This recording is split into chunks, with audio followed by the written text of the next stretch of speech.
Өвөр Монголын өөртөө засах орны төв хөх хот нь 12 аймаг хотынхоо нэрээр гудамжаа хуваарлсан байдаг бөгөөд тэр дундаа Хянган замын гудамж нь сургууль цэцэрлэг цогцолсон соёл боловсролын бүс гэдгээрээ алдартай. Бид өнөөдөр Монгол үндэсний туршилтын баг сургуулийг зорин ирлээ. 1985 оноос эхлэн үйл ажиллагаа явуулж байгаа тус сургуулийн 2600 гаруй сурагч 120 багш ажилчид нийт 52 анги танхимд хичээллэж байна. Өсгөөс сурсан үндэсний хэл магтаж болшгүй соёл үхтлээ орших төрлөх нутаг сальж болшгүй ороо. Сайн бацхан өрхөн үзэгчтэй. Тэгэхээр өнөөдөр 7 бит 2 хөх хотын үндэсний туршилтын сургууль дээрээс үзэгчид та бүхэнтэйгээ мэдчилж байна. Нэрэж хүүхдүүдийн маань АЭ гэж өнөөдрийн бичгээд Тэнгэрийн бос орог ахиж байгаа монгол хэлээ уншиж байгаа тэр сайхан сэтгэлгээс харагдаж байгаа хэмбийн дарцгтай энэ сургуулиас та бүхэн монгол сургуультай хүрч ирлээ гэдгийг ойлгож байгаа. Нэрэж үндэсний туршилтын сургуулийн маань уулдаа Хянган замын баг сургуульд нэрлэдэг байсан. Алтаа хянганы завсар нутагсан олон монголчуудаа хөх хотод байгаа хотын иргэдтэй монгол хэлийг зааж өгч одоо өсвөрийн насны хүүхдүүдэд суур сургууль хөгжлөө гэж байгаа манай хотын одоо голлох сургуулийн нэг байгаа юм аа. Хүн болох багаасаа хүлэг болох унаасаа гэж Монгол ардын зүрц зүг байдаг. Үнэхээр үсгийг анхлан зааж амьдралын их аянд мордуулж өгдөг баг сургуулийн бага ангийн ач тусыг энд магтаад дурдаад баршгүй юм л да. Тэгэхээр түүхийн утсыг зөвхөн үзвээс Монгол улсад 1921 онд баг сургууль хамгийн анх удаага байгуулагдчихсан түүхтэй байдаг. Энэ сургууль нэгдснээр олон мянган монголчууд бичиг үсгтэй болж эрдэм боловсролтой болсныг бас энд хэлэхэд таатай байна. Нэрэж тэр нийтийн он тоолын 16-р зуунд Германд хамгийн анхны одоо баг сургуулийн хичээл хүмүүжлийн одоо сургалт гарч ирээд тэндээс нааш бол одоо олон одоо улс сургуулиуд иймэрхүү одоо хэлбэрийн сургууль хүмүүжүүл нээгдсэн. Тэрний өмнө одоо манай нийт монголчууд хизээ баг сургуулийн сургууль хүмүүжлэлтэй болсон юм байж ярих юм бол харин тэртех алангуй ихэн 5 насаар хүүхдээ сургаасан үлгэр учиртай холбогддог байх гэж би хувьдаа боддог. Яагаад тэгэхээр хүүхдүүдэд номын сурахгүйд номхны сураараа гэдэг үгийг хүүхдүүдэд сургууль өгч явуулдаг. Сайхан одоо сургуулийн анхны хичээл эхлэхэд олон гэрийн ахмадтай хүүхдээ сургуулийн хүргээд л өгсөн байна. Бид нэр тэдний хойноос нь орж шин цагийн хараасаар энэ хүүхдүүд хичээлээ яаж сурдаг вэ? Нэг анги тэдний сурагчид байдаг юм байна. Бас хэлэхээс гадаад сурагчид 100 гаруй сурагч байгаа гэсэн. Монголоос зөндөө хүүхдүүд ирсэн байгаа гэсэн. Тэр хүүхдүүд яаж идэг бол чи үзье гэж их санаж байгаа хаа. Маш их сонирхож байна. Ингээ үзэгчтэй бүгдээрээ хамтдаа хөх хотын туршилтын сургууль руу орцгоо. За.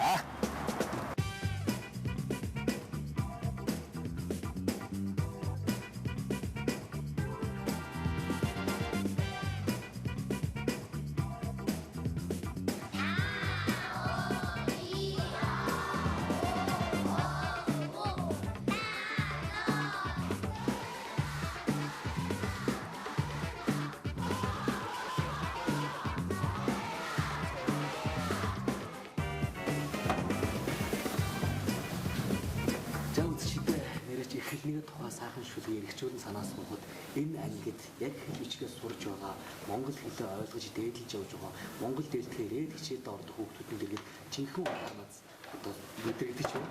Нэрэж Ямбын ирэмчингаа өөр монгол дээрээ босоо бичгээ дээдлж байгаа байдлыг хараад бол чихний чимэг болсон аялгау сайхан монгол хэл чин зоригт өвөд дээдс юм өв ихэрдэн сонсох бүр яруу байлгыг тань гайхан байсаж сууд их бэлэгтэн үгээ бишрэн багтмуу би биш хэлсэн байдаг.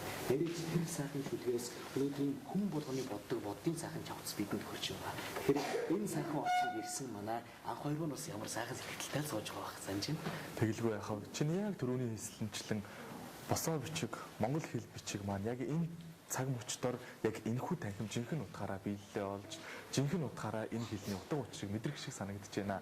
Монголчуудын хувьд бол 1-ээс 11 дугаар ангита босоо бичгээ, уйгурч монгол бичгээ суралцдаг гэсэн идэж нийгэмдэр гараад, амьдрал дээр гараад төдийлөн хэрэгэлдэггүй учраас энэ маань мартагдах гэдэг тал анзаарагдаад байдаг. Гэхдээ саяхан манай Монгол улс аль бие усаар хууль батлаад уйгурч монгол бичгээ, босоо бичгээ амьдрал ахуйд ашиглах ийм шийдвэрийг гаргасан учраас энэ одоо бүх зүйл илүү одоо сайжрах байхаа манай монголчууд бүгдээрээ уйгурч монгол бичгээ, босоо бичгээ амьдрал ахуйд ашигладаг болох байхаа гэж би хувьдаа бодож байна. Тэгээд энэ бол бидний хувьд амгших, бахархах, тэгээд дээрээс нэг сайхан мэдээ дуулцсан ийм үйл явдал болсон гэж би боддог дүгнэж байна. Ярэ тийм ээ, энэ сайхан мэдээг бас яг эхлээс сурж байгаа энэ ангид хамтаараа хуваалцсан сууж байгаа үнэхээр баяр багталтай бахархал түүхээр бас амгшиж байна. Ирж байгаа цагийг маань энэ хүүхдүүд бас хараад бүгдээ сонсож ангийн хүүхдүүд сонсоод Монгол улстай ийм бичиг бодлогцсон байна. Ямар сайхан гэрээ ахмадаа хэлнэгээд бэлдэж байгаа юм шиг хатсан над руу төчлөө гэж санагдаж байна. За тэгээд сайхан чимээн дээр бас сайхан хичээлээ бас хамтаараа орж сууя.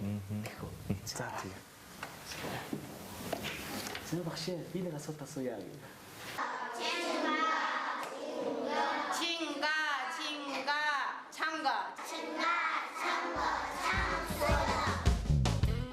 Туршилтын баг сургуулийн сурагчид баяр ёслол тэмдэглэлт өдрүүдэд заавал Монгол үндэсний дээл хувцас өмсөж хичээлдээ ирдэг уламжлалтай бөгөөд биднийг саадах сургаар дэгжирхэн гойсон байлаа. Ингээд Улаанбит хоёр үргэлжлүүлэн Монгол улсаас зорин ирж эрдэм боловсрол чамдж байгаа хүүхдүүдтэй уулзсан юм аа. Заавалчдаа эрдэм намаар угжигдсан сургуулийн хатагт орж ирэхэд бол гадаад сурагчин баг ангийн 2 дугаар ангинууд одоо бидний хараанд бол тодорж байгаа. Энэ гадаад оюутнуудтай сурагчтай уулзсан. Тэгээд нэг хятадаар хийзээ сурж байгаа бол бас шалгаж үзье. За.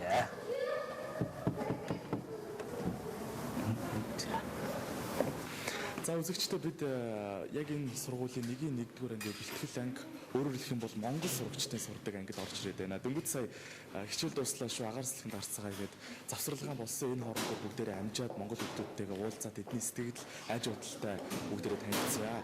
За хоёулаа танилцъя. Намайг Батлдын Батэс гэдэг.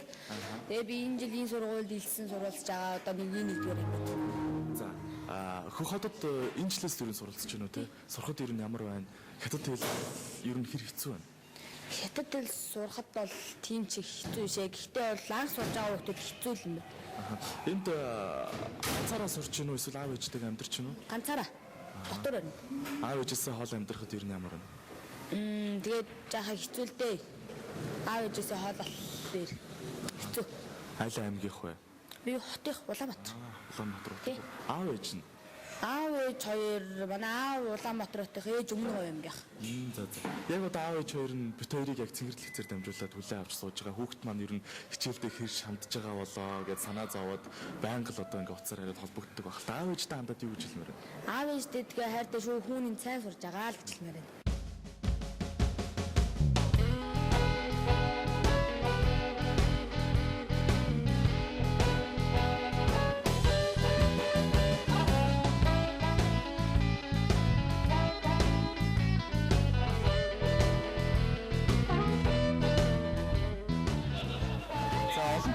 Танхимд сууж хичээл хийж байгаа хүүхдүүдийг биеийн жилээр гаргаж амраах үүднээс яг их завсралгааны үеэр бүх сурагчид нэг юм биеийн тамирын талбайдаа гарч ирээд дасгал хийдэг юм уламжлалтай юм байна. Яг одоо яг энэ өвөр Монгол одоо хүүхдүүд, Монгол хүүхдүүд энд сурж байгаа бүхэл орны хүүхдүүд энд ингээд цуглараад өнөөдрийнхөө биеийнхээ альжаалыг ингээд тайлбар дасгал хийж байна. Би ч гэсэндээ бас юугаараа дутх уу хүний хүүхдүүдтэйгээ хамтдаа дасгалыг нь хийж үзье, үзэгчтэй хамтдаа байгаарай. Эрдэм боловсролдоо шамдан суралцж байгаа бага ангийн сурагчдын хүсэн хүлээдэг их завсралгаан боллоо. Учир нь тэдэнд бүтэн 2 цаг хичээлийн танхимд суусан биеийн альжаал ядаргаагаа тайлах, нөгөө талаас хөгжилтөн хөөрөлдөх боломжийг дасгал хөдөлгөөний цаг олгодог юм а. Харин үдээс хойш нүд амраах дасгалыг хийдэг уламжлал хэдийнэ тогтжээ.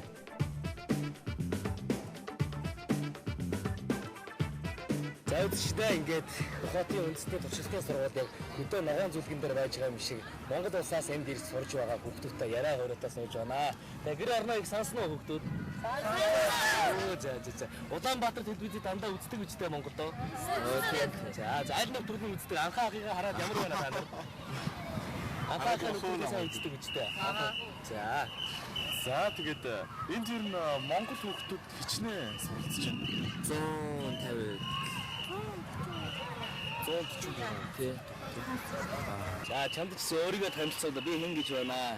Манай аав ээж хаана байдаг? Намайг харж байгаа юу гэдэг чиггүй те. Намайг Тамира гэдэг. Манай ээж аав намайг харж байгаа л тэгээд хайртай шүү сайн сурж байгаа. Хөдөө санаа зовлтгүй хэлсэн. За тэгээд ерөнхийдөө манай бүхэл хүүхдүүдийн хэлийг санаж байгаа үг нь тэр л юм байна л да. Юу ч гэсэн өнөөдөр ингээ харахад эдээ будаа эдвэгтэй айлтхүү төвөсдөг, эрдэм мажид хоссон айлтхүү одоо алдаас алд өсдөг гэдэг шиг Монголдоо тэгээд яг бага насаа өнгөрүүлээд дахиж өвөр Монгол оронд ирээд адилхан ахын дүүстэйгээ ч өвөр Монголынхаа хүүхэд багчуудаа ч Монгол, Хятад, Англи олон хэлээр сурч эзэмшээд өнөөдөр ерөнхийдөө бараг дэлхийд одоо яг газар авч байгаа 3 хэлийг сурч байгаа шүү дээ. Тэгээд түүхнээсээ аваад ч энэ 3 хэлний тойронд 3 хэл байхад нөгөө нэг хэл байхад идэх будах юмтай. Тэгээд хоолн бэлэн зэдэн болж байгаа. Тэгэхээр одоо Хятад хоолнд орчих юм бол шууд ярьчих үстэй. Ресторанд орох юм бол тий ямар хоол аваад идэх вэ гээд. Хуурлыг ямар хуурлыг иддэг вэ наа нар? Гозоомш. Ишарус нь ямар байгаа вэ? Наашаа цааш. Наашаа цаашаа. Аа тийм нэр Монгол наашаа цаашаа гэдэг. Энэ дөрөв сурахад өртөг ер нь өндөр байдаг. Сургалтын төлбөр ер нь ямар хуу ах вэ? Энд одоо нэг жил нь 2 сая гаруй төлбөртэй. Эндээ 3 сая болцсон гэж байна. Эндээ энэ мөнгөндөө болохоор хичээлийн төлбөр, дотуур байр, хоол унд бүгд орчих үү те. Хоол ер нь өдрийн хэдэн хоол болох вэ? Өдрийн 3 хоолтой, өглөөний хоол өдрөө 20. Хоолндоо цаддаг уу? Ер нь амьдрахад одоо ямар нэгэн асуудал хүндрэл бэрхшээл тулгарчих юм уу? Байхгүй тэгээд ер нь найзтай гоё гэж. Өвөр Монгол сурагчдтай ихэвчлэн хамт сурж байгаа. Тэгээд өвөр Монгол хүүхдүүдтэй хамтдаа ингээд сураад явхад ер нь ямар найзууд байгаа юу өвөр Монгол найз? Бага. Тэгээд алан тэгээд эдгээртэйгээ ингээд ярьчаар данаа хятадаар ярьдаг байхад тэгээд хэл ус сайжирдаг. Тэгээд энд сурж байгаа монгол хүүхдүүд яг Улаанбаатар шиг өвөр Монголтой танилцаад өнгөж эхэлж байгаа. Хятад их том гүрний хэл усыг судлаад явж байгаа. Тийм учраас зорилго нэгтэй байгаа эдгээр хүүхдүүдтэй хоёулаа хамтдаа нэвтрүүлгийнхээ нэрийг нэг хэлвэл яаж вэ? Тэгэх үү? За тэгээд хамтаараа мэндийн цэнхэр хадгаад илгэсэн сайн байна өвөр Монгол нэвтрүүлэгт Монгол хүний хамгийн энгийн мэндэ зодогч болох уу? За сайн байна өвөр Монгол.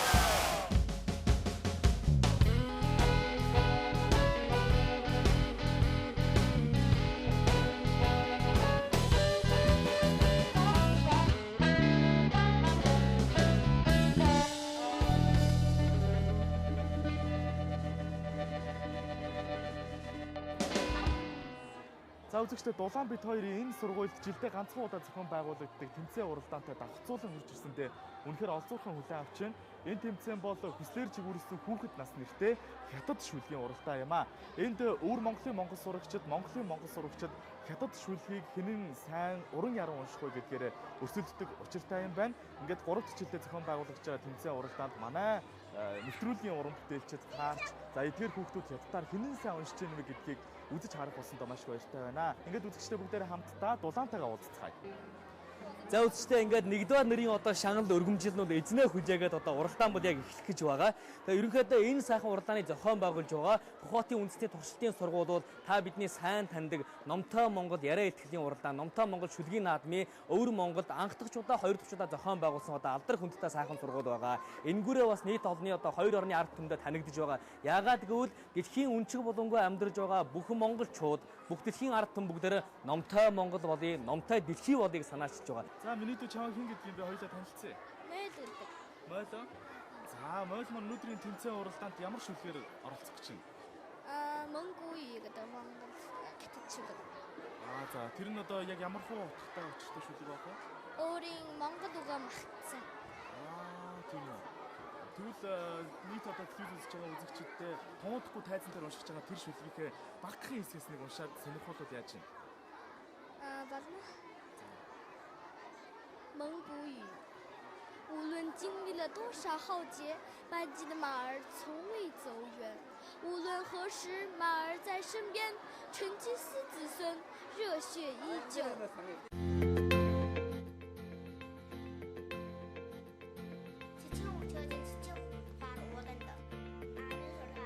Хэл бол хүн төрөлхтний хамгийн хүчтэй зэвсэг үлээ. Өнөөдөр Хохотын туршилтын баг сургууль нь Монгол, Англи, Хятад хэлнүүдийг ижил тэгш зааж 21-р зуунтай хөл нийлүүлсэн жинхэнэ хэлний оюуны авьяастан болгон сургаж байгаа нь үнэхээр бахархалтай санагдсан юм а. Бэлэн байсан уу? За мотор явлаа. Би чадах чинь нэг хичээх болно.